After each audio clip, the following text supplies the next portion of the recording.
going outside, or at our SLU telescope live views of the moon, and the shadow looks black. But in truth, it's really red. The only reason it looks black, either to the eye or to our equipment, is because we're taking the correct exposure for the moon itself, and so will your eye. If you go out and look at it, you don't have to think about it. Your eye adjusts. The pupil changes its size. The retina actually has photochemical changes, and your eye adjusts to capture the correct exposure for the moon. And since the moon is still mostly in sunlight, either with film, with CCDs, with our telescope now, or with your eye, the correct exposure for the moon means that you have to stop down that shadow part. So we're underexposing it. Our eyes underexpose it, and here at SLU, we're underexposing the shadow. We could do it. We could change the exposure and bring you the true red color of Earth's shadow even now. But to do that, we'd have to so overexpose the sunlit part of the moon that it would be just burnt out and blurry, and it wouldn't look clear anymore. So we're always doing the correct exposure to capture the best view, and to do that, it's underexposing the shadow. But there'll come a time later in the eclipse, I think around 10 o'clock Eastern time, another half an hour or so from now, when so little of the moon will remain that its brightness will be low enough that the correct exposure for your eye and for our equipment will open up the exposure enough to show the red color of the shadow. And one of the weird, interesting parts of the eclipse is, what is the moment when we distinctly see the true reddish color, what the media calls the blood moon? When will the blood moon start appearing? And we're going to be watching for that. We need a name for it, don't we, Bob? We were discussing that the other day. We need a name, like we have when a solar eclipse. We have that beautiful moment, the diamond ring and Bailey's beads, which herald the beginning of totality. I think maybe some SLU viewers can give their opinions, ideas on the hashtag. The hemogenesis. How's that? Yes, I like it. I like it. Hemogenesis. We're waiting for. Well, let's be the first to start using that. We're waiting for the hemogenesis, the moment when the moon turns red, when the shadow turns red. Meantime, look at that moon continuing to rush into the shadow. The speed of the moon, it's about 2,280 miles per hour. Not terribly fast as such things go. Earth travels at 66,000 miles per hour.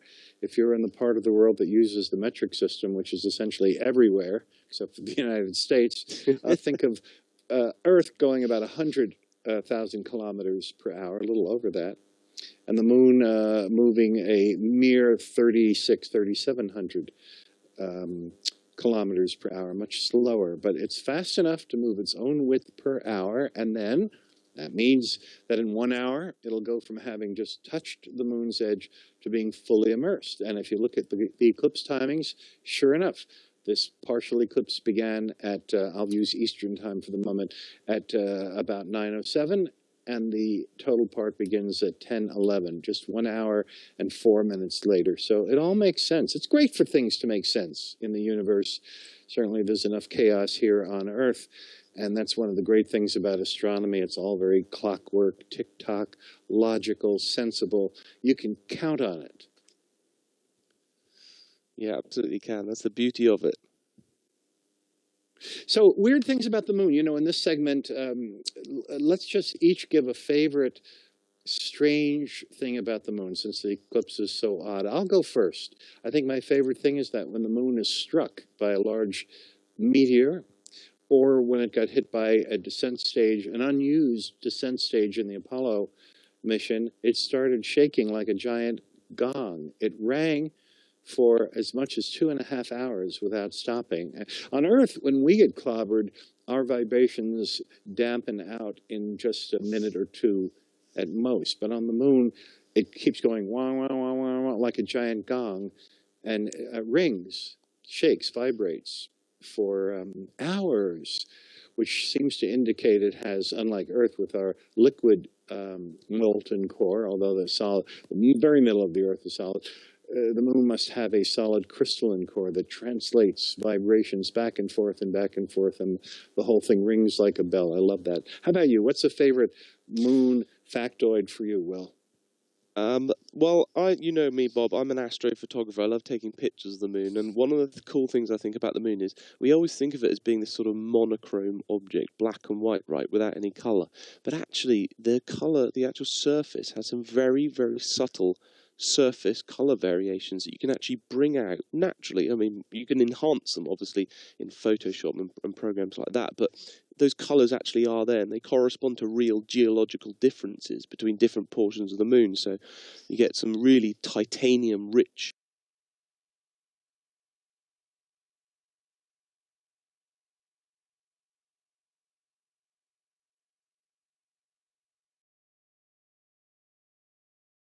So look at that silvery moon. That's extraordinary. My goodness, this is so great. I'd love to go on and on, but I know here at SLU we have so many different segments. We have a taped interview here on our special total lunar eclipse night. Wow, special night. Lunar perigee, the closest moon, the harvest moon. But what is all this moon stuff? Why is the moon so important? After all, it's a celestial body only 1/4 our size, and nearby only 1/4. For sure, as they knew about the tides. When the moon is full, as it is tonight, or new, it lines up with the sun. Even though the lunar tides by themselves are more than twice as powerful as the sun's, the two can either subtract from each other or add to each other. Tonight, when it's full, they add to each other, producing spring tides, which has nothing to do with the season of spring. It just means that the waters come up higher. The highs are higher, the lows. Differences between different portions of the moon, so you get some really titanium-rich. The Apollo astronauts had color film, and it looked to me like, but that shows you're the photographer, I'm not. It looked to me that they were wasting their color film there because, I mean, look at it. It's pretty. It looks pretty black and white. So good for you that you have the eye to see these subtle differences. Well, you have to bring them out. You have to bring them out on camera. But yeah, you're absolutely right. I mean, the surface, the Apollo astronauts, wasn't it that they described it as sort of being like sooty, really dark, charcoaly color, and we think of it as beautiful, silvery. So look at that silvery moon. That's extraordinary. My goodness, this is so great. I'd love to go on and on, but I know here at SLU we have so many different segments. We have a taped interview with the Vatican astronomer. I mean, can you believe it? We're going to be talking about lore and legend and the way our atmosphere changes the colors. And during all this time to come, for hours, we're going to be with this. We're going to watch the moon now as it creeps closer and closer. We have our countdown clock ticking away towards totality, but forget about totality being the be-all and end-all.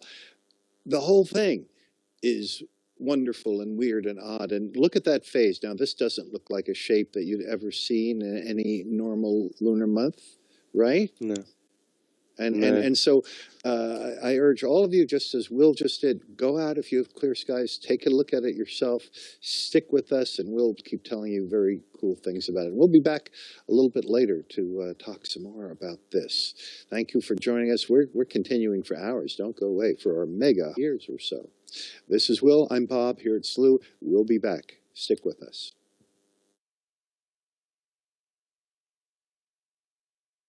Lunar perigee, the closest moon, the harvest moon. But what is all this moon stuff? Why is the moon so important? After all, it's a celestial body only 1/4 our size, and nearby only 250,000 miles away. Certainly, we can think of many celestial objects that are more interesting. So why does it have all of this historical and scientific and cultural importance? Well, there's a lot of things, everything since discovery of that it came about by an object colliding with Earth about 4 billion years ago, that bam, the combination of this Mars-sized object and our own planet produced the moon. We've had it, and it's slowly been spiraling away ever since then, at the rate of about 1.5 inches a year. Slowly leaving us. So it's getting smaller and smaller in our sky. Still, what's the big deal? Well, scientifically, first off, we've recently found that it's not just a matter of the moon producing tides, which it does, in which some forms of animal life, especially in the intertidal marshes, the animals like crabs and others that depend on the seas rising and falling, and their predators like gulls. Beyond that, it turns out that all life on Earth would have probably been impossible without the moon. That's because the moon stabilizes the sun, which would make everything too hot for many thousands of years at a time. It would be broiling. Life could not exist. But with the moon, that tilt stays at very nearly 23.5 degrees. It only gets more than that or less than that by about 2 degrees. So it stabilizes our conditions and probably allows life to exist in the first place. So the moon's absolutely vital. And maybe all the different cultures and civilizations through the ages not only sense that, but, well, one thing for sure is they knew about the tides. When the moon is full, as it is tonight, or new, it lines up with the sun. Even though the lunar tides by themselves are more than twice as powerful as the sun's, the two can either subtract from each other or add to each other. Tonight, when it's full, they add to each other, producing spring tides, which has nothing to do with the season of spring. It just means that the waters come up higher. The highs are higher, the lows are lower. It's as if it's all springing out at us, or maybe springing like of its brilliance in the night sky. Although, to tell you the truth, it's less bright than most people imagine. Let me test you out on that. If you were to be asked, what is the difference between sunlight and moonlight? How many times brighter is a sunlit scene than the same scenery at night lit up by the full moon? What would you say? Do you think sunlight is 100 times greater than moonlight? 1,000 times? Not just the changing pupils of our eyes, but the retinas themselves change their sensitivity. So we don't really perceive this huge difference in brightness between the sun and the moon. Nonetheless, the moon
Armageddon.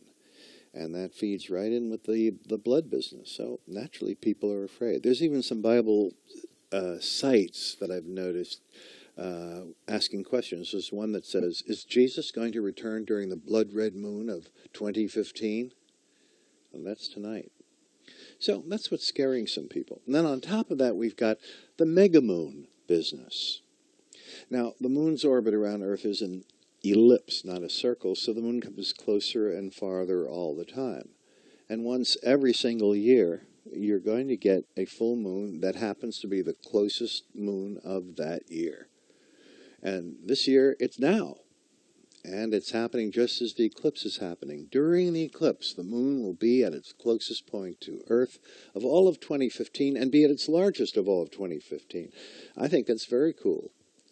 So the question is, does that affect us? Does that harm us? It does affect us because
Hey, this is live. Well, the whole thing is live. Everything we are seeing is in real time. We are watching the blood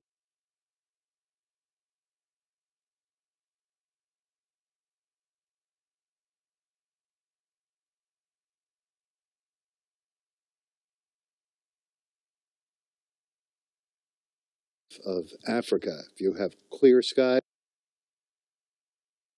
unlike a total solar eclipse where it happens at different times for different people around the world, because the moon's shadow then sweeps across Earth, and some parts of Earth that are going to get it will see it well underway or even see the total eclipse, while others are still waiting for it to start, and it hasn't even begun yet.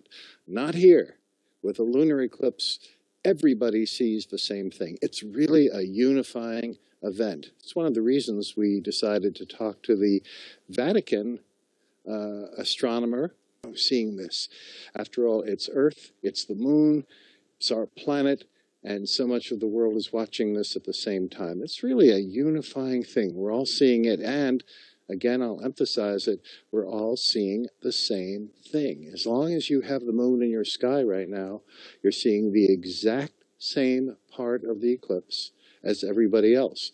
The only difference is that if you happen to be standing on your head, if you're in South America, in Brazil, let's say, where the eclipse is underway, although we understand from some of our Brazil of the eclipse will be identical. And as we approach totality, we want to bring back our friend Scott from the Weather Network. This is Canada's equivalent of the Weather Channel in the United States. And Scott is an expert not just on meteorology. He's been keeping it in check and hopefully keeping the clouds away, when he's doing a good job of that for most of us. But Scott, we're also going to talk about these odd so-called edge effects caused by the fact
I've never seen that in 50 years of looking at the moon. Honestly speaking, I don't think we're going to see any blue. I think any photographs of that, the web, you can show photographs of a hippopotamus flying on the web. So I wouldn't trust any colors. But let us be the observers and decide for ourselves without bias. Let's look on the moon and see what colors we see. Now, is it really the color of blood? The media is calling this a blood moon.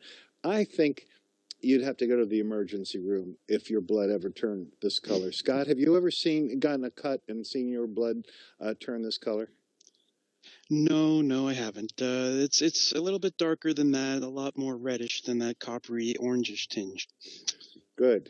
Crescent moon, it looks like a little spot of sunlight, and all the rest of the moon is uneven because it's getting different degrees of depth into the umbra. The moon, in fact, in this particular eclipse, the moon is not passing centrally into Earth's shadow, but will be on the south edge of the shadow. So we expect, and correct me if I'm wrong here, Scott, that the top of the moon, the northern edge of the moon, will be the darkest. That'll be most centrally in the umbra. The bottom should be the lightest, maybe yellow, maybe different colors. Plus, it's going to change as the eclipse goes on, because once the moon is fully in our shadow, it's going to stay there for, I think, an hour and 13 minutes. So, and it's going to start 2 minutes from now. So why don't you help guide us a little bit on these final 2 minutes of sunlight? What are you seeing now that the rest of us should be paying attention to? Well, this view of the moon from the United Kingdom is actually a really good one because it's very close up.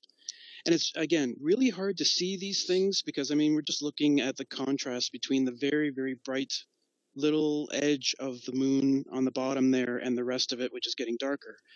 But if you really focus on the part that's right on the edge of that brightness, you can almost catch a bluish tinge. It's very hard to detect. I mean, it may even be something I'm just seeing because I've looked at other pictures and seen it. No, I see that too. I see that too. It's Absolutely, very, very faint, bluish. But it's there, almost. I think it's very distinct, but the question is if you were looking at the moon directly yourself or with binoculars and not using any photographic techniques, would it?